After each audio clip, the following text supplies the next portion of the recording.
here I am with my dog subject, Spanky. Spanky, say hi. Hi. And I am absolutely amazed at how well this dog acted the third time I tended him. Every single time our relationship changed because this dog is very fortunate. He has an owner who pays a great deal of attention to him. And so he is very smart. And you know, he had extreme owner separation anxiety, which you saw, I'm sure, in the one video I made of him where he was barking, barking, barking. But now look at him. It's only the second time after that video was shot, and he's not even barked once. Oh, well, he snorted a little bit here. And Spanky, yeah. And before his owner's going to be gone for 5 hours. He'll be back at 3:30 or 4. And during this time, it's now 9:30 in the morning. That's around 6 hours.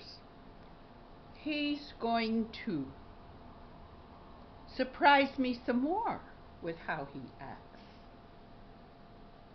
He is going to show me what a smart dog he is. So that is what interests me about tending him, because I was raised on a cattle ranch with working animals. I was given 2 horses by my dad for my own, and they'd been more or less trained to work with cattle. Well, horses are just like people. If you don't work them very often, they forget what they learned. And so they're not very good. So what my dad would do if we had a very hard job, and my part of it was very hard, he would trade horses with me. He would take my horse and put me on his skilled, a horse that he had trained and was so excited about, at how smart he was. I remember this one time when my dad put me on Sorley and told me I had to keep the cattle circulating, sort of in bunched up, and so they wouldn't run off. And I thought, oh my God, how can I do that? Never fear. He had trained that horse to do just that. So whenever a cow or a heifer would try to dart out into the trees, he'd be there in a minute. And all I had to do was be able to stick him while he kept those cattle rounded up in a herd and moving along, instead of scattering and running off in the trees. Imagine a horse that could do that. Spanky, would you like, this dog is way too little to be a cow dog. I am sure we had, I don't remember whether we had our cow dog with us, but he was very highly trained to work with cattle.